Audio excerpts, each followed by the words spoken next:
เปิดผ้าแล้วก็ลูบกระโตน้องค่อยแล้วก็ย่างออกไปอีนายนั้นย่างออกไปแม่ค่อยก็ตื่นขึ้นมาได้ข้าน้อยน้องค่อยก็ให้แอกแล้วก็สิ้นลมไ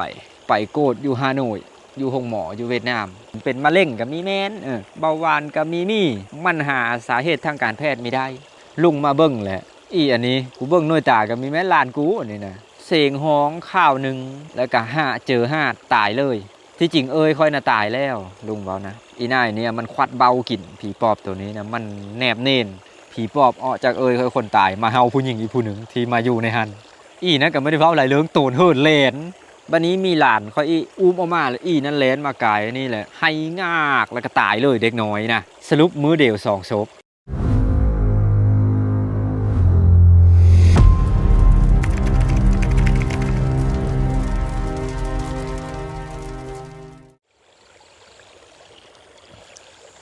สบายดีพ่อแม่พี่น้องpeople ชาวเน็ต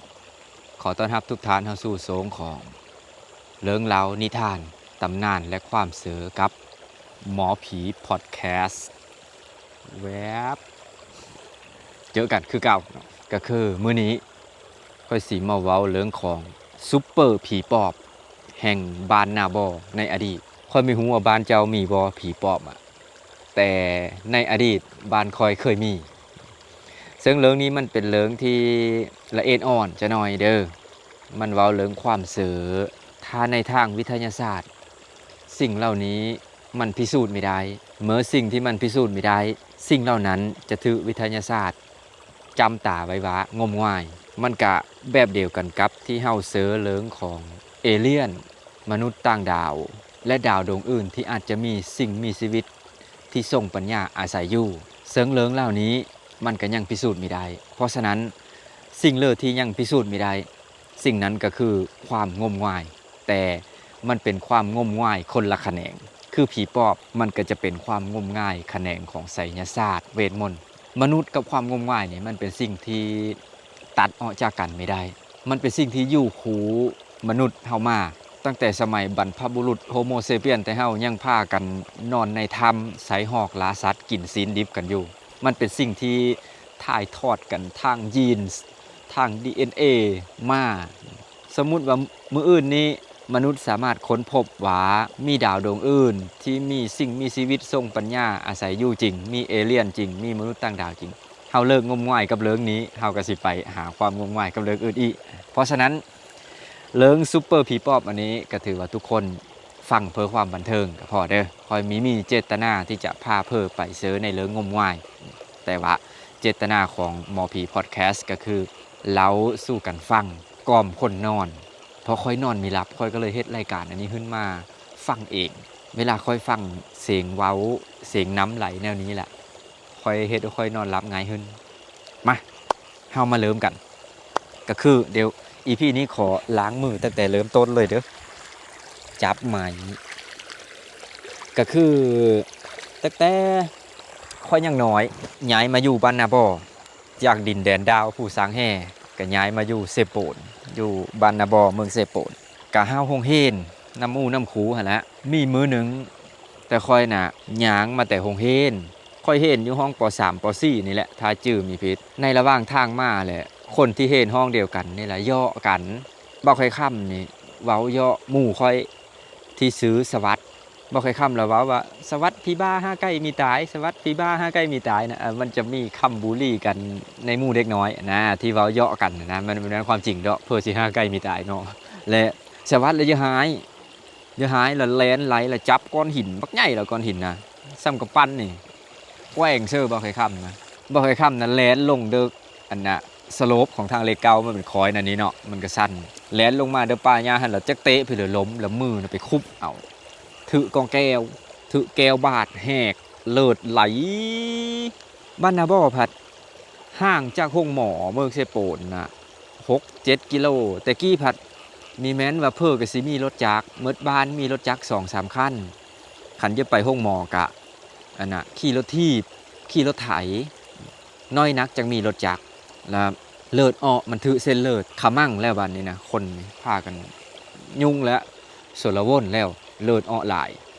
เอาใบหญ้าขิวนี่แหละยำแล้วก็เอาเสื้อมันก็มีเอิ้นมันถือเส้นเลิศเนาะเฮ็ดนั่นเลิศก็มีเอิ้นแหละ อันน่ะเขาระเบาะไปนำผู้นั้นมาค่อยสิมีเว้าซื้อแท้เราเด้อกะไม่ได้มีเจตนาเยอะไปเตาะย้ำความหลังไปเลยแต่ว่าขออนุญาตใส่คำเอิญคำแทนนามที่คนไทยบ้านนาบอเอิญลาวแต่ข้าวนะคนไทยบ้านนาบอจะเอิญเราว่าแม้วาสนาไปนำแม้วาสนามาไปนำแม้วาสนามาเขาก็ไปนำเรามาอันน่ะเห็นและยางมาแขวมากระตวยกระตวยกระตวยมาอยู่แล้วเรากะมาฮอดเขาก็ว่าอันน่ะเขาเยาะกันเด็กน้อยเขาล้มอันน่ะเบิ่งเขาแน่เป้าเขาแน่เราเป็นหมอ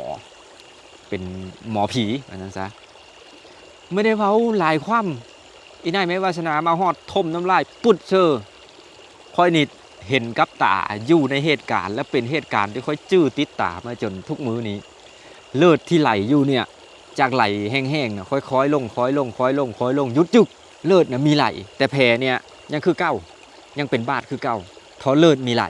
ห้ามเลือดแต่บาดแผลนี่เขาพาไปยิบอยู่ห้องหมอตามหลังค่อยเว้า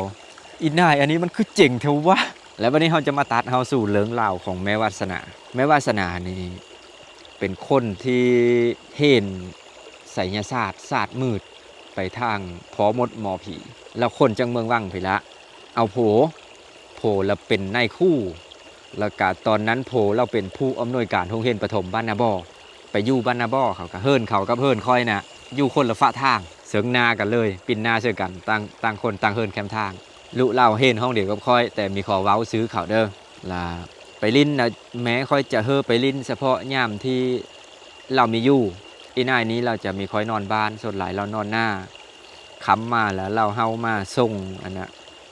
ส่งข้าวเฮอลุแล้วนะเขานึ่งข้าวอยู่หน้า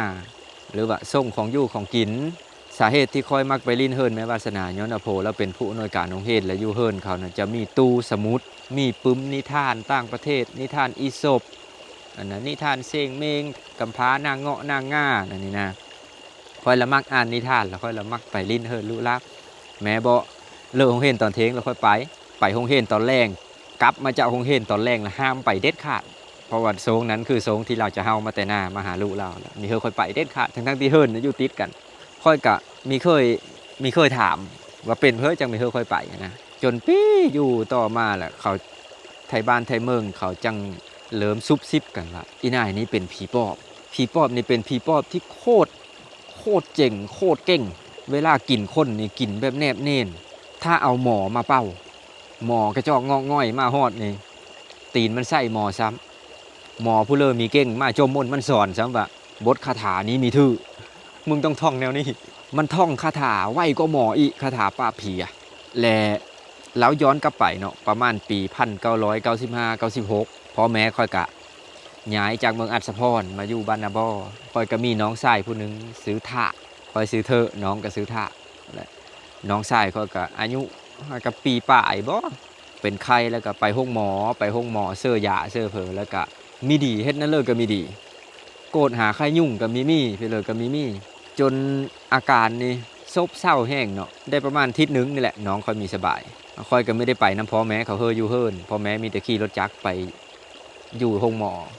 แล้วในคืนมื้อสุดท้ายที่น้องค่อยสิตายน้องค่อยตายประมาณฮอนแจง5 โมงเช้าแม้ค่อยละฝันว่ามีผู้หญิงผู้หนึ่งมีเห็นหน้าเอาผ้าเคนโห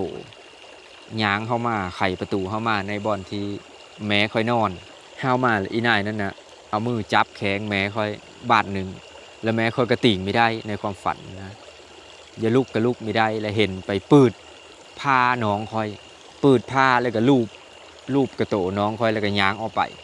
อีนายนั้นย้างออกไปแม้ค่อยก็ตื่นขึ้นมาได้ในความฝันที่เราละเมอนอนตื่นขึ้นมาปุ๊บข้าน้อยน้องค่อยก็ให้แอกแล้วก็สิ้นล่มไปแล้วก็กลับมาบ้านครอบครัวก็โศกเศร้าเสียเจอ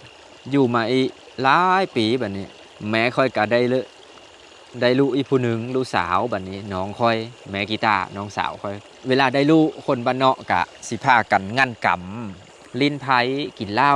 บัดนี้ครอบครัวค่อยผัดต้มเหล้าขายพอแม้ค่อยนี่ตั้งแต่อยู่อัศพรนี่พากันไปเห็นต้มเหล้านำลุงคือแถวบ้านกุดแคนเห็นสูตรต้มเหล้าหม้อใหญ่เพราะว่าอยู่แถวเซโปนตอนนั้นมีเพิ่อต้มเหล้าหม้อใหญ่มีแต่พ่อแม่ค่อยเป็นลายทำอิฐที่ต้มเหล้าหม้อใหญ่ขายส่งอยู่ตลาดเซโปนส่งอยู่ขายคุ้มขังแกงคันและเขา กับมางานกำคืนมื้อนั้นน่ะค่อยก็นอนนะแม่อยู่เตียงบ่อนแม่นอนนั่นนะมีแม่แล้วก็มีน้องค่อยในตอนนั้นแหละคนนี่เมื่อมาแล้วดึกสงัดน่าจะอันน่ะ1 โมง 2 โมงกลางคืน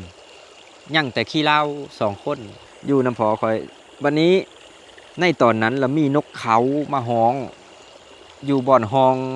อยู่กำเป็นอยู่เฮิรนมันคือเฮิรนโคเนาะบ่อนแม่นอนอยู่กำแล้วก็มันมีกกไม้งิ้ว là mà hoóng cái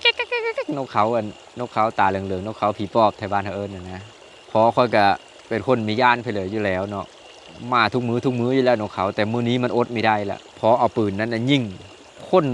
คนตื่นหมดบ้านได้ยินเสียงปืนอยู่ในกลางบ้านนะแต่ค่อยกับแม่กับน้องที่นอนอยู่บ่อนที่พอเขายิงนกอ่ะมันเป็นเฮิรนห้องธรรมดาแต่กี้มีแม่นเฮิรนปูนไม่ได้มีห้องเก็บเสียงไปเลยฝาเฮิรนธรรมดาพอบอนที่พอจุดที่พอเขายืนยิงนกห่างไปประมาณ2 เมตรกับบอนที่แต่ค่อยนอนแต่ค่อยมีได้ยินเสียงปืนนั้นเลยคืนนั้นนะค่อยยังจื้อได้ดีเหตุการณ์ณตอนนั้นในตอนที่พอเขายิงนี่แม้เขานี่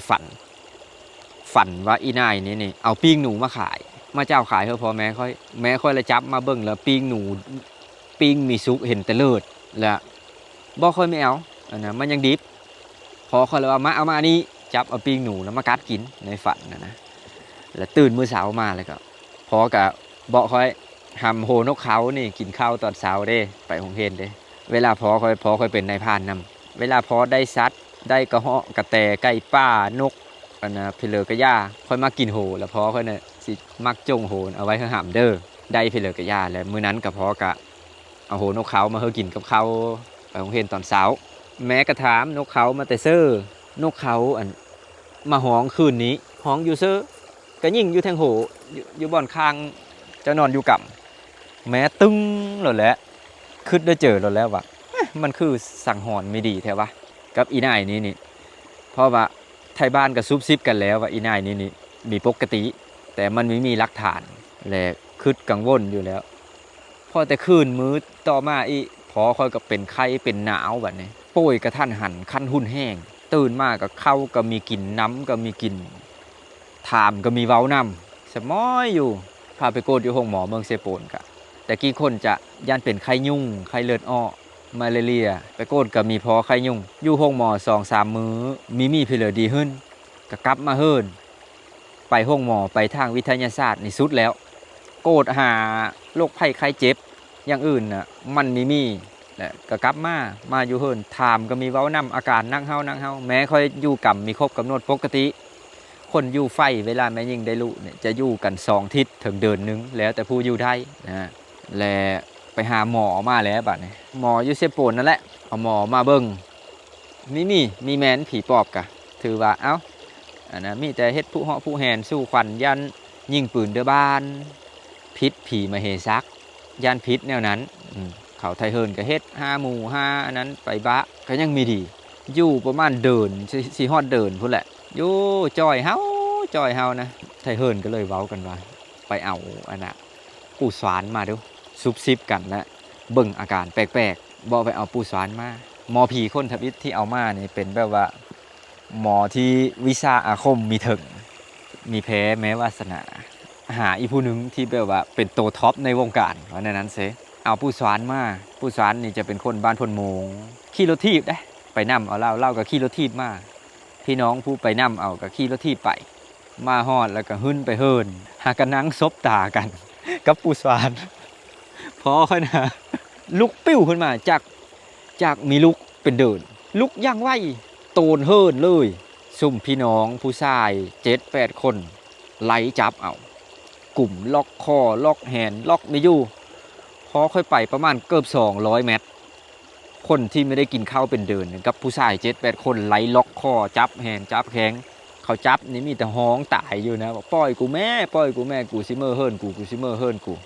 เฮิรนอยู่เชื่อเฮิรนอยู่นี่เนี่ยเขาไล่ไปนะท่านจับล็อกแข้งล็อกขาหามแบบจับแข้ง2 คนกับ4 คนจับแข้ง2 คนก็จับแฮนล็อกคอหาม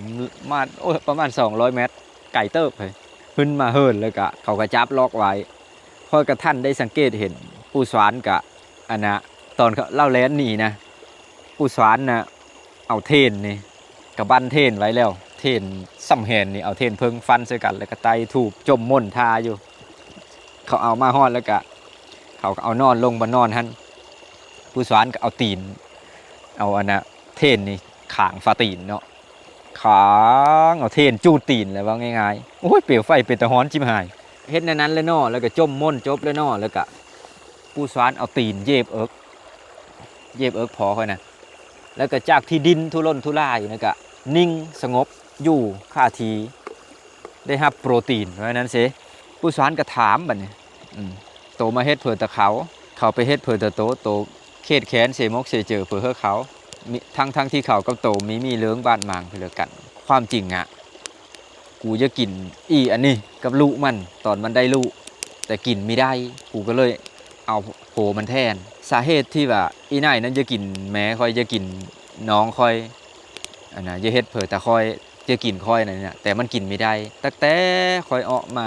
ย้ายมาแต่อาสาพรคือบรรพบุรุษแต่ค่อยเป็นหมอผีมาจักทเลโซโคตเนาะก่อนที่จะย้ายมาเซโปดนี่ลุงก็เลยเฮ็ดอันน่ะวานกันผีปอบไอเทมกันผีปอบเป็นแอ็กเซสซอรี่ชนิดหนึ่งของหมอผีที่เฮ็ดให้เฮาสามารถป้องกันผีปอบโดยเฉพาะลุงระเบาะว่าน้องเอ้ยไปอยู่บ้านเพิ่นเมืองเขาจักเพิ่อเป็นผีปอบผีกะสู่หญ้าทิมได้เด้อไฟมันหาดก็เฮอเป็นไฟไหม้วานอันนี้นะเก่าจักปีก็มันคือเก่าไม่ต้องย่านผีปอบนะเฮ็ดเพื่อสู่ไม่ได้แต่เฮานี่สิตายเจ็บตายไข้ตายพี่เลอกะยาขอแต่มีเฮอตายย้อนผีปอบมันเสซื้อตระกูลหมอผีเฮ็ดเฮอค่อยอันนึงแม้ค่อยอันนึงพอค่อยอันนึงและพอค่อยละมีเซอร์ก็เพราะพอค่อยจะมีเซอร์เหลืองนี้พอค่อยมีไอเทมป้องกันก็เลยถือแม้วาสนาเฮาสิ่งแล้วบัดนี้มียอมอ้อเฮ็ดนั่นเลยกะผู้สอนก็บ่ตัวอ้อตัวเมื่อเฮิรนเมื่อซ่านตัวแม่ไม่ต้องมาเฮ็ดเผยแต่เขาอีแล้วเฮาจบกันอยู่นี่นะจะมีเอาเหลืองพี่เหลือต่อนั่นเลยก็มีอ้อสมอยอยู่ว่านั่นเลยก็มุ่นตายอยู่บัดนี้สักชั้นเขาก็ต้องได้โดนกันสักน้อยแล้วแหละว่ามีหูเหลืองเนี่ยผู้สอนจมม่นมันก็จมนำตีงไม่ได้พอค่อยนะนอนอันนี้อยู่แต่ถือเอาตีนเย็บเอิกแล้วนะแล้วก็เย็บแล้วก็อ้อได้มีได้ไหมเนาะไปเย็บไว้ได้ตีงได้แต่ป้ากับสายตาจมม่นนี่ก็มันจมนำบักไว้จมม่นพี่เลยก็จมเป็นคาถาบทเลิกอะใช้กับมันไม่ได้จนมีคาถาหนึ่งจักเราเฮ็ดพี่เลยเขาก็สังเกตมีคักเนาะเขาก็นั่งได้แต่นั่งเบิ่งอยู่ไกลๆอยู่หลังผู้ใหญ่เขาอีนายนี้มันเห็นมีฮอดคันนั้นพอฮอดตัวนั้นแล้วให้เฮ็ดนำไม่ได้ถือว่ามันหูแล้วว่ากูเจอของแข่งเข้าแล้วที่ผ่านมาเจอแต่หมอกระจอกงอง่อยแต่เท่านี้ของจริงว่ะของแข่งให้หูว่าตัวเองสู้ไม่ได้ 100% ละให้ผู้สอนก็บอกอีตัวอ้อใช่ไหมแต่มียอมอ้อเนาะเฮ็ดเลยก็มีอ้อคือหมอผีระดับผู้สอนนี่คันซ้ำเยอะปิดสิผีปอบตัวหนึ่งนี่เป็นเรื่องง่ายสำหรับเราเลยแต่เรามีเฮ็ดและสัตยาบันหมอผีแท้ๆนี่นึงเขาจะมีเฮอผีปอบอ้อปะ2เขาจะมีเฮ็ดเฮอถึงขั้นตายเพียงแต่ไล่อ้อได้ระยะมีแม้นว่าเขาหวังผลประโยชน์ต่อเบิงหน้าเฮอมันไปเฮ็ดแต่ผู้อื่นอีบ่แต่มันคือสัตยาบันจิตวิญญาณของหมอผีการที่เฮ็ดผีปอบอ้อปะนี่เป็นบาปที่สุดอันหนึ่งเมื่อเขาถือไล่หนีถือสังคมตาหน้าหายหน้าโหโซนเฮิรนซ่านเขาต้องปะบ้านปะเฮิรนหนีไปย้อนถือชาวบ้านไล่หนีนี่ถือว่าเป็นบาปกรรมอีกอย่างหนึ่งเพราะหมอผีแท้ๆนี่เขาจะเป็นแบบนั้นเนาะเพราะว่าเขาเป็นแบบนี้ชีวิตเขาก็ทุกข์ทรมานพอแห้งแล้วอันนี้ปู่สานไม่ได้เว้าแต่เป็นลุงค่อยที่เป็นหมอผีเป็นคนเว้าเฮอฟังว่าเป็นเผอเขามีเฮ็ดเฮอผีปอบอ้อปะเนาะแต่มันมียอมอ้อปู่สานก็เลยโอเคมีอ้อก็มีอ้อกูสิปล่อยมึงไว้นี่แหละมึงอยู่ได้มึงก็อยู่แล้วก็เราก็เฮ็ดสายสิญจน์ขึ้นมาอันน่ะ4-5 สายมัดแขน2เบิงมัดแขน2เบิงแล้วก็มัดคอของคอไว้อยู่นี่เด้อมื้อเลิกว่างจังมาร่วมกันเสื้อกระแจไว้ผู้สอนก็มื้อกันมื้อเด้อซูเด้อเรามาเป้านี่ประมาณ3มื้อนี่แหละคือว่าเป้าเพ้อเฮอมันน่าจะมีเฮอไวรัสผีปอบนี่มันแพร่กระจายไปหลายกว่าหันนะคือมันอยู่ซ้ำนี้ก่อนนะมาลงแอนตี้ไวรัสไว้เทปจากคอมพิวเตอร์กันมาเฮ็ดระบบไซเบอร์ซิเคียวริตี้เอาไว้ก่อนวันนี้เป้าได้ 2-3 มื้อแล้วก็เธอต่อมาที่ผู้สอนมาก็ไม่ได้เป้าแบบนี้มีแต่มาแล้วก็ปลดล็อกเป้าน้ำมนต์ทุกอันล็อกเพื่อพอค่อยเว้าได้ก็ล่มกันได้กับผีปอบนะเป็นนั่นเลยเอ็นไฮเอ็นหน้า ครอบครัวสู่เด้ถือต้องกันอยู่บ่ลูกเต้าเป็นน่ะเลอดุมันอยู่บ่เอ็ดหน้าเด้ได้หลายอยู่บ่เข้าพ่อถามมาฮอดได้หลายอยู่บ่เข้านี่พี่ป้อมนี่โอ้เพิ่นกันไม่ได้เคยอึดเข้าได้กูเห็นคาถามนต์ดินดำหน้าทอฝ่ามือหน้าน้อยเดียวนี่ก็ได้เข้าเต็มเหล้ากินกุ้มเมดปีนะแล้วก็เห็นคาถาหีใหญ่เห็นคาถาหามเลิศจอดกระดูพี่นายนี่นะก็เป็นหมอที่เก่งที่สุดผู้หนึงในอดีตแต่อยู่มาต่อมาแหละเฮ็ดพิษคู่ขล่ำไม่ได้และกายทึวิญญาณของบรรพจารย์ลงโทษกลายเป็นอสุรกายเป็นปอบว่าในนั้นเสในธรรมเนียมของหมอผีจนได้สองทิศผู้สวรรค์มาอีก็ล่มกันนั่นแหละว่านั่นเลิศโตนี่คือเว้าหยะเว้าซ่ากระดอกันก็เว้าดีนำการเอ็นแห้งนี่โตไม่ได้บ่อนอยู่ได้ผีปอบมันก็มึนตายกระดกกระดอนะอยู่ไปเลิกก็มียอมอ้อก็เลยย่าอันน่ะยอมแล้วคอยสีมื้อเด้อมื้อเลิกสีมื้อนี้แหละว่ามื้อแล้วแหละโตห้ามมาเฮ็ดเพื่อตะเขาอีขันมาเฮ็ดเพื่อตะเขาอีนี่เธอหน้าเราถือว่าเฮาเว้าดีกันไม่ได้กันกะไม่ได้เอ็ดเพื่อเสื้อสูแต่สูเอ็ดเธอมีทางเลิกได้อีนายนั่นก็มื้อและยอมและเมื่อเป็นนั้นแล้วผู้สอนก็ผู้สอนก็ปลดสายสิญจน์อ้อทั้ง5สายแล้วก็เป่าน้ำมนต์เธออีมือสุดท้ายแล้วก็แล้วมื้อพอผู้สอนมื้อปุ๊บในกลางคืนประมาณ2 โมงกลางคืนคนเฮิรนเคอพี่น้องอยู่แทงโหเฮิรนแต่คอยลุกมาเยี้ยวลุกมาถ่ายเบาและเห็นแสงไฟแจ้งลงมาจากเสาเฮิรนเสาเคิงกลางซึ่งที่บ่อนพอคอยนอนป่วยอยู่วูบลงมาเป็นโดงไฟลอยออกไปทางหลังหมู่บ้านตื่นมื้อเช้ามาพอคอยกับเว้าจ่าปกติกินข้าวกินน้ำพี่น้องก็มา5 หมู่ผู้คอต่อแหนเฮอแล้วก็เอาผู้สวานมาเพื่อปงค่ายเวลาหมอผีจะรักษาจะมีได้ตั้งค่ายเลยค่ายเนี่ยไม่ได้เสียเงินเสียค่ำนะหมอผีแท้ๆเด้อเขาจะมีฮับเงินเด็ดขาดถ้าหมอผีฮับเงินฮับค่ำอันนั้นคือของปลอม1,000,000%เจ้าจื้อไว้ในขาคู่ของเขาน่ะมันมีเป็นทรัพย์สินเงินค่ำมันมีแต่เทนดอกไม้สิ้นผืนแพ่ว่าเหล้าแก้วหนึ่งเมื่อเขาโปเจ้าดีแล้วเจ้าอย่าเฮอเขาก็มีเอาถ้าอย่าเฮอก็ต้องได้ลักเฮอลุเฮอเม่เขา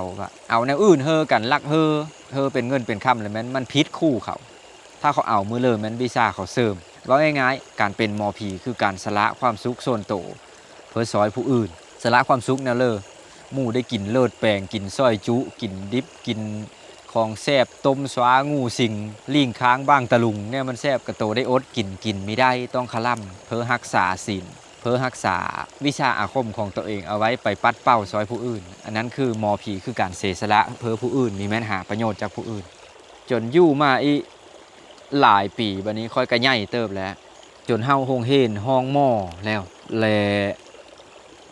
คอยอยู่บ้านมาอยู่น้ำลุปลามาอยู่ได้ปี1-2 ปีนี่แหละแล้วเป็นไข้มีสบายเป็นโป้ยแบบนี้นะไปโกดห้องหมอกะมีสาเหตุที่ชัดเจนว่าเป็นไปเลยบัดนี้ป่ะหรือว่าเครื่องไม้เครื่องมือนี่มีท่านสมัยบ่ห้องหมอเฮาเนาะโดยความที่ตะกี้พอค่อยเฮ็ดไม้นำลุ่งเป็นนายนาแก่ไม้ถอนไม้กระจะส่งออกเวียดนามตอนนั้นครอบครัวกะชีวิตการเป็นอยู่กันดีขึ้นแน่แล้วเฮ็ดไหมนำลุงต้องอีลุงก็เอ็นดูด้วยความที่เป็นญาติพี่น้องก็มากันผ้าสู่ไปเสียไปลุงผ้าไปโกดอยู่ฮานอยอยู่ห้องหมออยู่เวียดนามไปห้องหมอใหญ่ที่คิดว่ามีเครื่องมือที่ดีที่สุดลุงผ้าไปโกดแล้วก็หมอก็ว่าเอาเป็นคนเป็นสุขภาพอ่อนแอคนมีแข็งแห้งที่วินิจฉัยมามีโรคอื่นเป็นมะเร็งก็มีแม่นเบาหวานก็มีอันน่ะขาดสารอาหารก็มีแม้นมันหาสาเหตุทางการแพทย์ไม่ได้มาแต่ฮานอยแล้วก็จักจะเฮ็ดแนวเลยเนาะเฮ็ดแนวเลยก็อาการมีดีขึ้นเป็นปีได้รักษานะอยู่มีสบายนะวันนี้คันเยอะมืออาสะพรก็แห่งเต็กห้องหมอมีท่านสมัยคือยูเซโปนเฮอตัดสินเจอเฮอยูพีจนอาการนักแห้งแล้วพาเมื่อบ้านปะย้อนตอนนั้นโดยความสลาเจอว่าวิทยาศาสตร์มันก้าวหน้าขึ้นแล้วครอบโคไทยเฮิรนแต่ค่อยกับมีแม้นครอบโคที่งมง่ายถ้ามีแม้นนักอลีจังสีไปทางไสยศาสตร์เฮาเสิร์ชในวิทยาศาสตร์หลายกว่าไสยศาสตร์ก็เลยสลาเจอมีหาหมอผีมาเบิ่งอันนั้นเซก็เลยพากันเมื่อบ้านเมื่ออาสะพรเมื่อฮอดแล้วกับพี่น้องก็มาเยี่ยมแล้วเมื่อฮอดเฮิรนปลาแหละมาเบิ่งลุงค่อยบัดนี้ลุงอายแหมค่อยอายคิงๆนี่ เป็นหมอผีที่แบบตัวท็อปอยู่อัศพรพอหลวงอัศพรอันนั้นล่ะอายแม่ค่อยเนี่ยลุงมาเบิ่งแหละอีอันนี้กูเบิ่งหน่วยตาก็มีแม่ลานกูอันนี้นะเขาก็ว่าน้าบ่าวหลวงกับเว้าโทษทีเผลอสู่ไปเอาผ้ามานี่ไปเอาผ้าจากเฮิรนโคมาลุงกะเอามาแล้วก็จมม่นแล้วก็เป้าแฟ่งเสื้อแล้วก็เอาไปแปะเสื้อท้องมันหั่นอีปลาผู้แม่ของเอ้ยนี่ก็เอาผ้านำแล้วก็ไปแปะเสื้อท้องแล้วก็ฮ้องให้ฮ้องโอกบัดนี้นะเสียงฮ้องข้าวหนึ่งแล้วก็เจอตายเลยที่จริงเอ้ยค่อยน่ะตายแล้วลุงเว้านะอีนายเนี่ยมันควัดเบากินผีปอบตัวนี้นะมันแนบเน่นขันมันกินแบบธรรมดาหมอผีสิเบิ่งอ้อแต่ถ้ามันควัดเบากินถ้าวิซ่ามีถึงจะเบิ่งมีเห็นก็คือเว้าง่ายๆกะผีปอบนี่ก็คล้ายกับแฮกเกอร์และก็ส่งไวรัสเฮาสู่เซิร์ฟเวอร์ของผู้อื่นถ้าแม้นซอฟต์แวร์เอนจิเนียร์ผู้เลอที่เห็นมีสูงก็จะมีสามารถต้นหาไวรัสนั้นเพาะวันนั้นเสศาสตร์ของหมอผีกะสิคล้ายๆกับแฮกเกอร์ลุงนะฮู้แล้วอันนะพี่น้องก็เซเจอแต่ลุงฮู้แล้วว่าเอ้ยน่ะตายตั้งแต่ก่อนสิมาฮอดเฮิร์นแหละตายตั้งแต่หึงแล้วอีนายนี่อยู่สิงสู้แบบตีหน้าเน้นซื่อๆลุงซอยไม่ได้ถ้ามันควัดเบาแล้วนะเก่งซ้ำเลิกก็ถือว่าซอยไม่ได้หมายความว่าผีปอบควัดเบาก็คือการเฮาไปยึดเซิร์ฟเวอร์ล็อกอินในโหมดแอดมินต่อเฮอหมอผีจะล็อกอินเข้ามาในเซิร์ฟเวอร์นั้นก็ล็อกอินได้เป็นเพลงยูเซอร์เป็นแอดมินไม่ได้ว่าในนี้ซิเอ้ยก็ตายแล้วก็คนที่ไปนั่งเบิ่งนะตึกเข้ามาอยู่ไม่อยู่พาลุกพุดผิดขึ้นมาผีปอบออกจากเอ้ยคือคนตายมาเฮาผู้หญิงอีกผู้หนึ่งที่มาอยู่ในหันอีนั่นก็ไม่ได้เว้าอะไรเรื่องโตนเฮิร์นเลนคนไล่จับโตนไปเฮิร์นเลนเขาไล่จับไม่ทันบัดนี้มีหลานเขาอีที่เกิดหาก็ได้2-3 เดือนนอนอยู่ในอู่เห็นคนแลนมาแล้วตกเจอเขาเฮ็ดไปเลยแล้วอุ้มลูกออกแต่อู่อุ้มออกมาแล้วอีนั่นแลนมากายนี่แหละให้งากแล้วก็ตายเลยเด็กน้อยนะมือเดียว2 ศพเลยแม้วาสนาอันน่ะจัดการแลนไปมันมีหูจักทางมือวันนี้แล้วก็มันก็อ้อลมเหนียวอ้อผู้แลนไปฮอดโซนบ้านแล้วเหนียวอ้อแล้วผีปอบอ้อเขาก็พามาเป่าน้ำเป่าในเอาสรุปมือเดียว2 ศพวันนี้หลังจากแล้วงานศพแม่ก็กลับมาจากอัศพรมาแล้วก็มานอนเฮิรนลุงอยู่ดงเห็นมื้อเช้าแล้วก็มาลัดรถอยู่อันน่ะแคมทางเฮาอัศพรแต่กี้จะมีเฮิรนแม่เฒ่าผู้นึงมีกกมะขามอยู่หน้าแล้วก็มีหลังคากระเดิบพอหลีแดดหลีฝนมีตุ้มน้อยๆนะค่อยมือบ้านแต่กี้กับแม่ค่อยน่ะไปทารถอยู่หันคูเธอแล้วก็ได้เว้าจาทักทายน้ำเล่าขออนุญาตแล้วก็ว่าไทโตมาเมื่อบ้านมาทารถนี่เป็นเพื่อดอกแม่ค่อยกลับมาทารถบอนที่เคยทาหันแม่เฒ่านั่นก็ออกมาเห็นแม่ค่อยมาแล้วก็อีนางเอ้ยโตเนี่ยเสมกเสเจอเด้อแม่เฒ่าฝันไม่ดีเมื่อคืนนี้ฝันว่าเห็นโตมาทารถแล้วมีหมาดำตัวนึงบักใหญ่มาทานำโตเป็นแต่ย่านขนาดมีแม้นว่าแม้ว่าโตเป็นผีปอบเด้อแม้สังหรณ์ว่าคันฝันอันนี้เสือโตมีแนวมาน้ำแล้วแม่ค่อยหูอยู่แล้วหูตึ้งทันทีเลยอีหานี่นำกูมาแล้วมันมีหูจักทางเมื่อบ้านเลยเนาะบ้านมันอยู่เสปูนก็มีแม่ก็ขอบมกขอบเจอแม่เฒ่าแล้วก็ขึ้นรถมาขึ้นรถเพสุดทางแต่อาสะพรแต่ดงเห็นตั้งแต่ 7-8 โมงเช้าจนแม่ค่อยมานะมื้อนั้นน่ะ10 โมงกลางคืนจังหวัดเสปูนนะปกติขี่รถโดยสารมาตอนนั้นนี่ทางเลขเก่าเขาก็เฮ็ดแล้วใหม่ๆเนาะ3-4 ชั่วโมงก็ฮอดรถโดยสารทางเขาจอดเอาเครื่องเอาคนนะอันนี้นะ10 กว่าชั่วโมงจังหวัดเสปูนนะมาฮอดจะน้อยเบรกติดจะน้อยหม้อน้ำหอนจะน้อยเป็นอันนั้นจะได้เป็นอันนี้รถน่ะจนเจ้าของรถน่ะบอกว่าโอ้ยขอนำเด้อเพิ่มมีเหล็กไหลเพิ่มมีของดีลงเสแต่รถค่อยนะมีฮอดบ้านฮอดเฮิร์นแล้วมื้อนี้เสือแม้น่ะหูอยู่แล้วผีปอบมานำกูมาจนฮอดเฮิร์นแล้วก็เบาะไทเฮิร์นชัดเจนแล้วบัดนี้อีนายนี้โอเคอยู่มาอีมีหึงบัดนี้ไปเฮานะสาวน้องพอเขาอีอยู่บ้านนาบ่อหั่นและอันนี้คือจุดจบของแม่วาสนาเนาะย้อนเฮาผู้หญิงผู้นี้เฮาน้องสาวพอค่อยล่ะเขาก็มาถามบัดนี้มาโยคือผีปอบก็ยังมาลงกลคนธรรมดาไม่ได้เอาหมอผีมาซ้ำได้ถ้าเอาหมอมาเขาจะมีมันป้ามันสิเป็นบาปกรรมเสื้อหมอเขาถ้ามันรุดเองมันเว้าเองมันและยามันนี่นะพี่น้องก็ฮู้เลยว่าแม่นอีนายนี้มาล้อถามมันเอาในบ้านมาเอาการจะตั้งบ้านมาฟังนำเขาล้อถามแม่วาสนา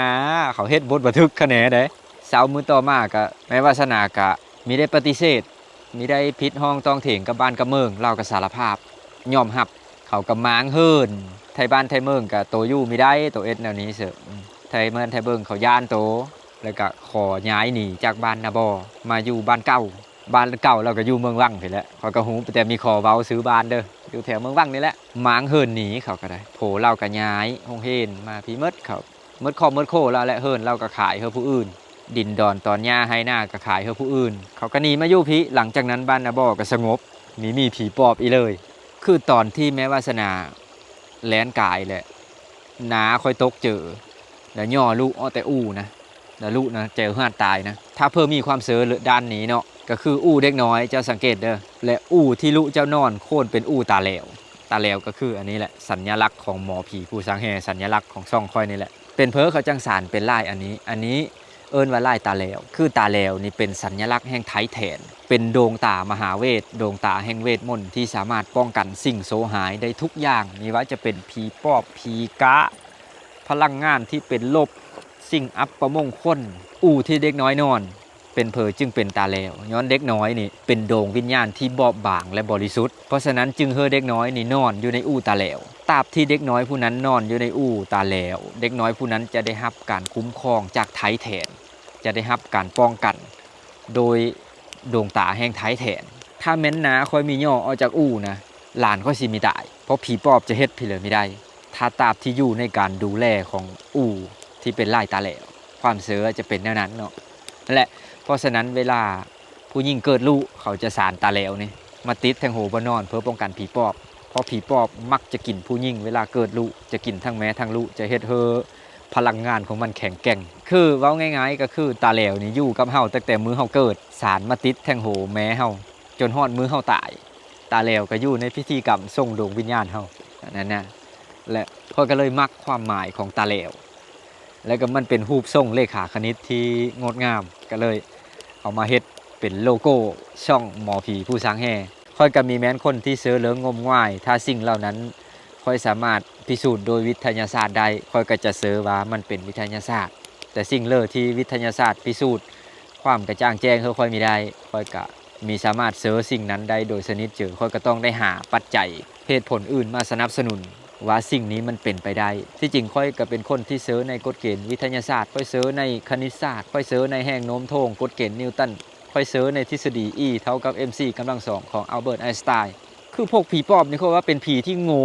คืออีนายแม้วาสนานี่นะค่อยว่าอีนายนี้ใช้ความสามารถผิดวิธีไปกินผู้นั้นไปกินผู้นี้เขาสั่งเนาะเขาเยอะห้ากินผีกินน้องเขาถ้าอีนายนี้ใช้ความสามารถในทางที่ถูกต้องนะพอบอกเลยว่าโลยเป็นมหาเศรษฐีเจ้าขึ้นเบิ้งเลิศไหลทุบๆอยู่ทบน้ำลายซื้อๆนี่เลิศยุดเปิดคลินิกเปิดห้องหมอเอกชนเป็นด็อกเตอร์ใหญ่คนลดล้มโหแตนมาทมน้ำลายญาติเซอร์เลิศยุดแผลหายเจ้าขึ้นเบิ้งสิทำเงินได้ปานเลยว่องไวท่านเจอปลอดภัยพร้อมกับอีนายแม้วาสนาเปิดห้องหมอเอกชนนะรวยบอกเลยสถาบันการแพทย์ทั่วโลกนี่ต้องมาศึกษาน้ำลายอะว่ามันเป็นไปได้แนวเลยอะว่าน้ำลายของอีนายเนี่ยมีเซลล์พิเลอร์ที่เฮ็ดเฮอเลิศสามารถยุดไหลได้เนี่ยเพราะว่ามันโคตรเจ๋งเลยแต่คือว่าแหละพวกผีปอบเนี่ยเป็นผีที่โง่ที่สุดในบรรดาผีปล่อยว่านะเป็นเพอจังหวะแนวนั้นถ้าเจ้าบินได้เจ้าพยึดไปหากินกบกินเขตตามท้องหน้านะคันคนมีโง่นะคันไม่ค่อยบินได้สิโอ้รถกูก็มีซื้อปีย่นกูก็ไม่ได้เซเงินอย่าไปซิเลยก็บินไปเที่ยวต่างประเทศผู้ถือแต่พาสปอร์ตเล่มเดียวนี่ไปบินไปลงต่อหม้อจ้ำกาหั่นพ่อมีเยอะพิษกฎหมายไปเที่ยวนาซาเซเงินจักเทเลอร์พันล้านหมื่นล้านดอลลาร์เพื่อค้นคว้าวิจัยเฮ็ดงานอวกาศสร้างอพอลโล 11 ขึ้นไปดวงจันทร์เซเงินต้องใช้บุคลากรต้องใช้ความหูเจ็บโหเฮ็ดกันอยู่เป็น10-20 ปีกว่าสิเป็นไปได้ผีปอบเหาะนี่ขึ้นดวงจันทร์เจ้าขึ้นเบิ่งชีวิตมันสิ Amazing ซัมเลอร์เลยสิมากินไปตายพวกกินกบกินเขตโอ้ยผู้บินไปกินสเต็กอยู่สวิตเซอร์แลนด์ผู้ไปหากินปลาดิบแซลมอนอยู่ญี่ปุ่นผู้แต่ละมื้อค่ารถก็ไม่ได้เซค่ายนต์ก็ไม่ได้เซโคตรโง่เลยผีปอบนี่ถ้าเขาฉลาดนี่ค่อยว่าสามารถเป็นนักวิจัยที่ประสบความสำเร็จได้ไปเป็นผู้เชี่ยวชาญด้านวิศวกรรมการบินแนวนี้เห็นบอกคนเฮานี่ปัจจุบันใช้เครื่องบินเจ็ตใช้เครื่องไอพ่นสร้างมลภาวะเฮ็ดเฮอมีก๊าซ CO2 ขึ้นไปสะสมในชั้นบรรยากาศเฮ็ดเฮอโลกร้อนเป็นเพ้อผีปอบคือมีไปเผยแพร่เฮอนักวิจัยเฮอนักวิทยาศาสตร์เขาว่าเฮาสามารถบินได้โดยตัวเป้าโดยแบบนี้ เฮามีต้องใช้พลังงานเชื้อเพลิงที่เป็นพวกแก๊สโซลีนเป็นพวกแก๊สเป็นน้ำมันเชื้อเพลิงแต่ค่อยก็มีเฮาเจอว่าผีปอบใช้พลังงานไปเลยในการลอยตัวและการเปล่งแสงเพราะว่ามันน่าจะมีพลังงานบางอย่างเขาเบิ่งมันจะคือโมลพลังงานน่าจะใช้พลังงานแม่เหล็กหรือมีชั้นก็ใช้พลังงานพลาสมาในการบินนะถ้าผีปอบเอาศาสตร์ความรู้เหล่านี้ไปบันทึกเป็นตำราโลกเฮาสิก้าวไก่ซ้ำเลอจะเว้าคนมนุษย์สิสามารถบินโดยตัวเปล่าได้นะแต่พวกผีปอบมันโง่มีเป็นตาสแต้อาจจะแม่นชาติมาโง่ให้มันค่อยเกิดมาแล้วบินได้แนวนั้นนี่โอ้ย เบาะเลยชีวิตนี่กูมีคอนอนประเทศเดียวซ้ำ2มื้ออ่ะนอนมื้อละประเทศมื้อละประเทศเที่ยวสวยที่เว้ามานี่ก็ไม่ได้ปลุกระดมซักโซนเฮอคนมาเสือเหลืองพวกนี้เด้ออันนี้มาเว้าสู่กันฟังเพื่อความบันเทิงเพื่อเจ็บป่วยไข้ก็ไปหาหมอเข้าห้องหมอค่อยคือกันถ้าแม่นค่อยเจ็บไข้ค่อยก็ซื้อยามากินคือลุงค่อยที่เป็นหมอผีนี่เราจะมีรักษาคนโทษทีได้ถ้าคนมาโอ้หมอหานี่มีแม่นผีปอบเฮามันเป็นไข้ป้าไข้ยุ่งขึ้นสมองลุงค่อยจะบอกแล้วมันเป็นไข้แม่นไข้ยุ่งขึ้นสมองบางคนเว้าหลายบาเนี่ยพาไปห้องหมอเฮอแพทย์เด้อหมอเขาโกรธเด้อบางคนมาเจ็บท้องเจ็บไส้มาเว้าแต่ผีเฮ็ดคนเฮ็ดลุงค่อยสแกนเบิ่งแล้วโอ้มีแม่นอันนี้ตัวอาจจะเป็นโรคกระเพาะตัวไปห้องหมอเด้อในโลกนี้ค่อยซื้อหมอผีเพียง2คน1ละปู่สวาน2ละลุงค่อยพอลุงค่อยพิสูจน์ค่อยเห็นแบบเต็มตาเลยแบบมื้อหน้าจังมาเล่าสู่ฟังโอ้ยลุงค่อยแบบจับขนาดเลยสำหรับตอนนี้ก็สิได้ว่ากันไว้ซ้ำนี้ก่อนนะทุกคนเพราะคลิปนี้มันก็ยาวพอแล้วขอมกขอบเจอที่รับชมกันจนจบเอาเป็นว่าแล้วเราพบกันใหม่กับหมอผีพอดแคสต์เรื่องเล่านิทานตำนานและความเสือโดยหมอผีผู้สางแห่ขอมกขอบเจอ